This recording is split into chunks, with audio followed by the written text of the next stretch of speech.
Hai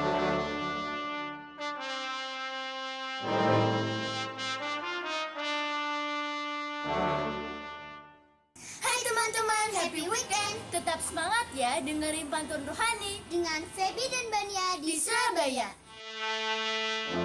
Allah sebagai penabur yang menaburkan benih firman Allah. Inilah yang dikisahkan Yesus dalam perumpamaannya hari ini. Ada 4 jenis tempat mendaratnya benih-benih si penabur yang diperkenalkan Yesus, yakni di pinggir jalan, di tanah berbatu-batuan, semak duri, dan tanah yang baik.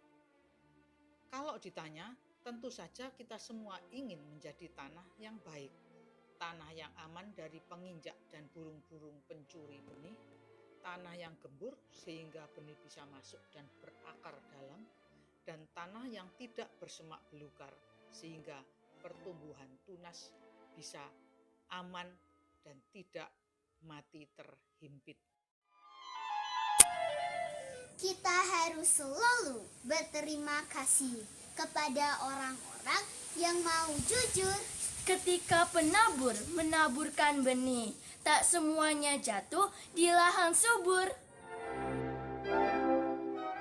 Yesus berkata bahwa kepadamu diberi karunia untuk mengetahui kerajaan Allah. Jadi kita sebetulnya sudah diberi karunia untuk menjadi tanah yang baik. Tetapi itu saja tidak cukup.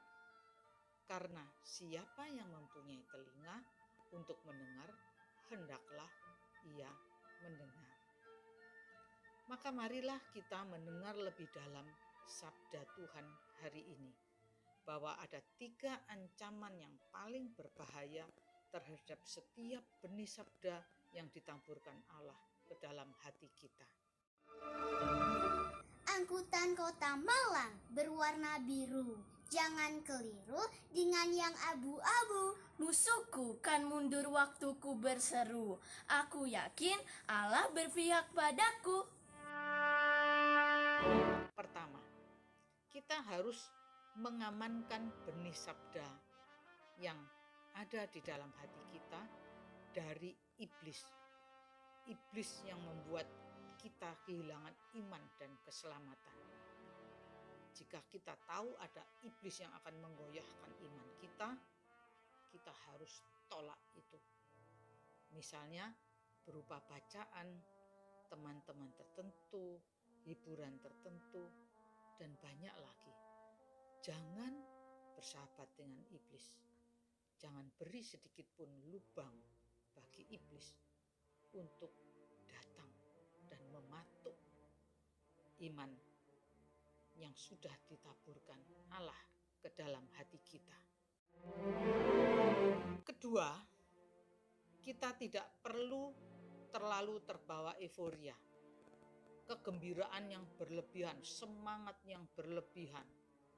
Nah, misalnya ikut kegiatan ini itu tanpa akar yang mendalam. Akhirnya hanya hangat-hangat tai ayam. Tidak lama kemudian berhenti, bosan, plus hilang. Tidak ada ketekunan dan kesetiaan. Pakai masker, ada yang seperti tercekik. Padahal hanya soal kebiasaan. Sabda disimpan dalam hati yang baik, untuk hasilkan buah dalam ketekunan. Ketiga, kita hendaknya menjaga diri kita terhadap kekhawatiran, kekayaan, dan kenikmatan hidup yang berlebihan. Karena itu justru akan mematikan iman kita. Perhatikan bahwa Yesus justru menyebut kekayaan dan kenikmatan hidup sebagai ancaman, bukan kemiskinan, bukan penderitaan. Karena kekayaan dan kenikmatan hidup biasanya diikuti oleh kekhawatiran.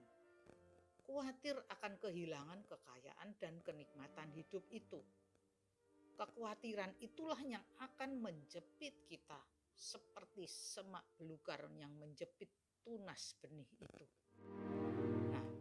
agar benih sabda dapat tumbuh dalam diri kita dan berbuah limpah, kita perlu berdoa dan mohon kekuatan dari Roh Kudus.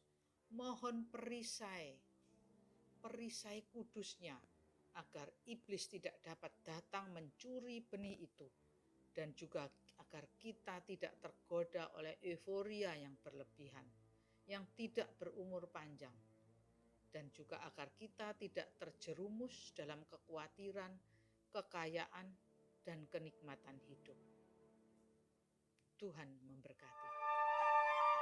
E benedictio Dei omnipotentis, Patris, et Filii, et Spiritus Sancti, descenda super vos et maniat semper. Terima kasih berkah dalam.